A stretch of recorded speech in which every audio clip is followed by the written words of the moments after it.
हर साल हम गोल्स लिखते हैं और उसके लिए मेहनत भी करते हैं, लेकिन कुछ महीने बाद फिर वही सेम हो जाता है। प्रॉब्लम आप नहीं हो, प्रॉब्लम ये है कि आप गोल्स लिखते हो, सिस्टम नहीं। तो मैं बताऊंगा कि 2026 में गोल्स कैसे सेट किए जाते हैं। ज़्यादातर लोग यहीं फेल हो जाते हैं।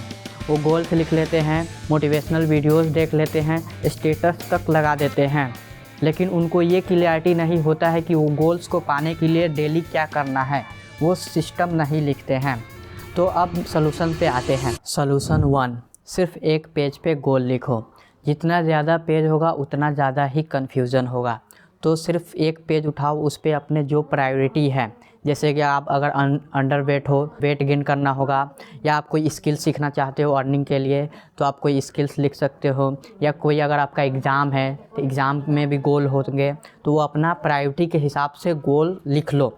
और 5 से ज़्यादा गोल मत लिखना। यही हम गलती कर देते हैं। 5 से ज़्यादा गोल्स, बहुत सारा गोल्स लिख लेते हैं और एनर्जी हमारा डिवाइड हो जाता है, जिससे बहुत ज़्यादा कन्फ्यूज़न वगैरह होता है। इसीलिए 5 गोल ही लिखिए। Solution number 2, fix number. यही हम लोग गलती करते हैं। क्या करते हैं कि हम लोग क्लियरिटी बिल्कुल भी नहीं रखते हैं, जिससे हमारे माइंड को कन्फ्यूज़न होता है। तो एकदम क्लियरिटी रखना है। जैसे ये मुझे स्किल सीखना है, ये गलत है। मुझे ये स्किल सीखना है। एक आपको क्लियर होना चाहिए कि क्या करना है। जैसे मुझे वीडियो एडिटिंग सीखना है, मुझे ग्राफिक डिज़ाइनिंग सीखना है, तो क्लियरिटी रखिए।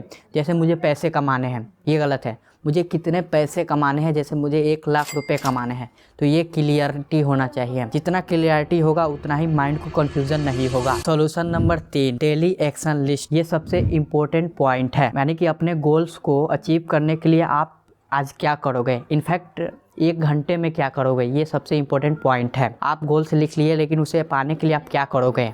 जैसे एग्जांपल, अगर आप वीडियो एडिटिंग सीख रहे हो तो आप 2 घंटे वीडियो एडिटिंग सीखोगे।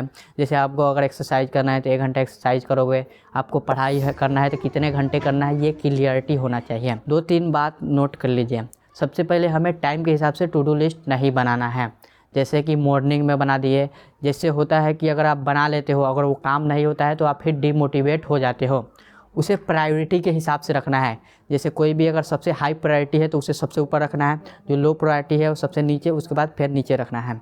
इसीलिए प्रायोरिटी के हिसाब से डेली एक्शन लिस्ट बनाना है। ये स्टिकी नोट्स है, इसमें मैं अपने डेली टू डू लिस्ट लिख लेता हूँ कि मुझे अगले दिन क्या करना है और उसे टिक कर देता। Solution number 3, tracking system. आप अपने रिजल्ट को ट्रैक मत कीजिए, एफर्ट्स को ट्रैक कीजिए। आप ये ट्रैक कीजिए कि आप कितना मेहनत कर रहे हो।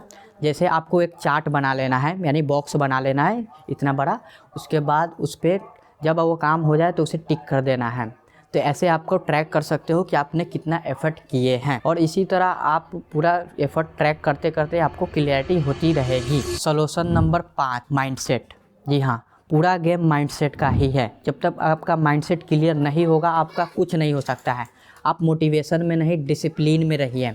जैसे इंस्टा स्क्रॉलिंग, डिस्ट्रैक्शन से दूर रहिए। इंस्टा स्क्रॉल करते रहते हैं, वीडियो गेम्स, ये सब से दूर होना होगा। डिस्ट्रैक्शन से जितना दूरी रहिएगा उतना जल्दी कामयाबी का चांसेस है। तो इसीलिए डिस्ट्रैक्शन से दूर रहिए और माइंडसेट यहाँ पे काम कीजिए। ये जब तक सही नहीं रहेगा आपको कोई कुछ नहीं हो सकता है। तो माइंडसेट पे ज़रूर ध्यान दीजिए। अगर आप 2026 को अपना साल बनाना चाहते हो तो याद रखो, गोल लिखना इजी है, लेकिन उसे फॉलो करना बहुत मुश्किल है। वही जो अचीव कर पाता है, जो उसे फॉलो करता है। याद रखिए, मोटिवेशन नहीं, डिसिप्लिन में रहना होगा।